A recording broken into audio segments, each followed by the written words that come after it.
The Ferrari Enzo is more than a supercar, it's a declaration. A rare piece of mechanical art, named after the very man who founded the prancing horse legacy, the Enzo Ferrari was never meant to be just another car. It was a tribute, a symbol of passion, and a performance machine designed with one foot in Formula One and the other on the open road. Built in the early 2000s and limited to just 400 units worldwide, the Enzo was Ferrari's ultimate statement at the time. And while its successor, the LaFerrari, took the spotlight years later with hybrid power and futuristic tech, many purists still argue that nothing can truly replace the raw charisma of the Enzo. When the Enzo was unveiled in 2002, it was the apex predator of its kind. Ferrari had taken everything it learned from Formula One, carbon fiber chassis construction, paddle shift transmission, and aerodynamic design, and poured it into a street-legal machine. Under the hood sat a monstrous 6.0-liter naturally aspirated V12 engine, producing 651 horsepower and screaming up to 8,200 revolutions per minute. The performance figures were staggering at the time: 0 to 60 miles per hour in just over 3 seconds and a top speed north of 218 miles per hour. But what really made the Enzo special wasn't just its numbers, it was how it delivered them. There's a rawness to the Enzo that simply can't be replicated.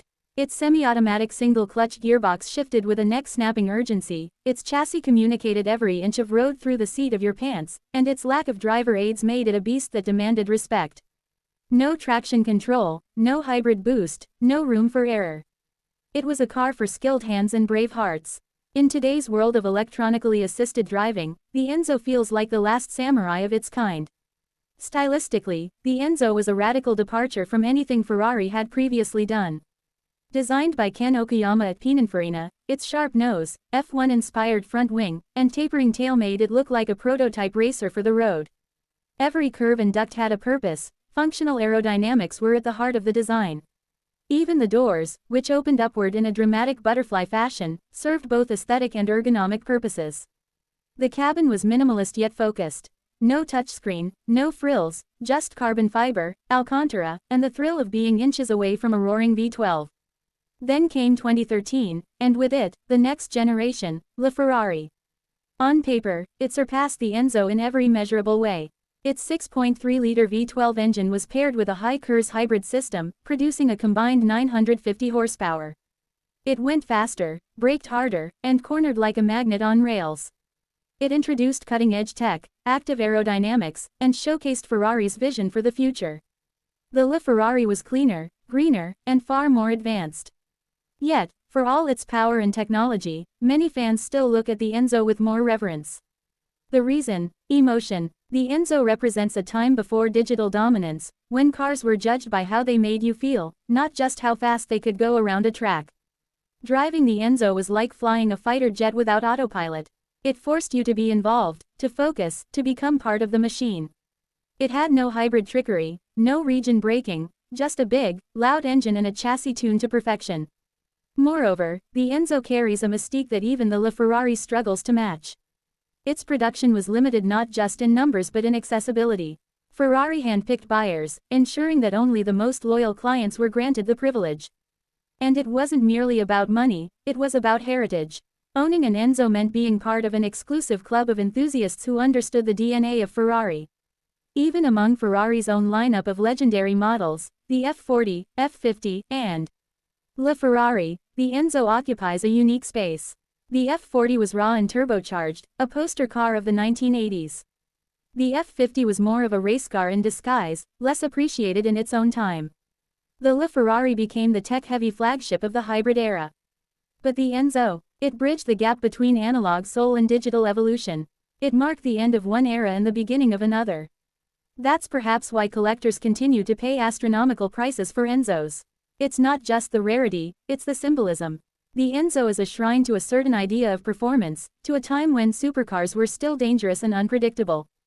A LaFerrari might be faster around a circuit, but the Enzo gives you goosebumps just standing next to it. Its engine note, the metallic howl of 12 cylinders in perfect harmony, is a sound that burns into your memory. Some argue that the LaFerrari is more usable, more refined, and more adaptable to modern roads. That's true. It's a masterpiece of engineering, a hybrid hypercar that proves sustainability doesn't have to sacrifice speed. But that's not what the Enzo is about. It didn't try to be comfortable or compliant. It existed to thrill, to terrify, and to inspire. And that's why it's irreplaceable. The Enzo also arrived during a golden age of performance cars, when Porsche gave us the Carrera GT, and Mercedes introduced the SLR McLaren. Each of these machines had its own philosophy, but none matched the theatrical presence of the Enzo. It had charisma in spades, and Ferrari knew it. Every time it was shown at an auto show, crowds gathered like moths to flame. Let's also talk about the engine, a centerpiece that deserves its own spotlight. The 6.0-liter V12 was derived from Ferrari's racing experience and remains one of the greatest naturally aspirated powerplants ever made. It didn't just make power, it sang.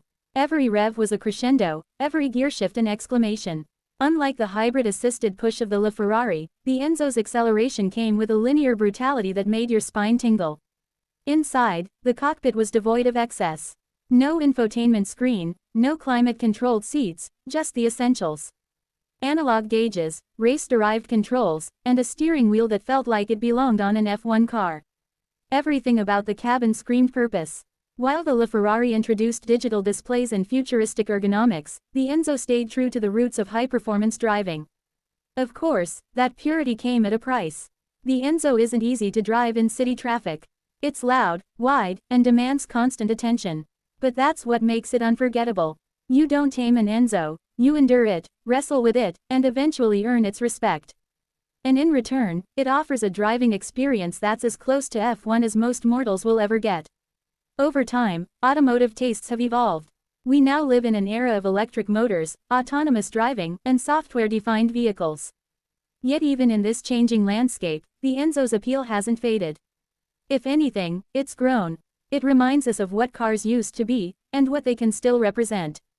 Passion, danger, craftsmanship, and speed without filters. That's why no matter how many technological marvels Ferrari builds in the future, no matter how efficient or powerful they become, the Enzo will always be the soul of the brand. It's not about replacing it, it's about respecting what it stood for. The LaFerrari might be the future, but the Enzo is the heart. It's a legend born from fire and fury, not from labs and wind tunnels. So, when someone says, nothing can replace the Enzo, they aren't just talking about a car. They're talking about an era. A feeling. A time when Ferrari reached for the stars and gave us something truly extraordinary.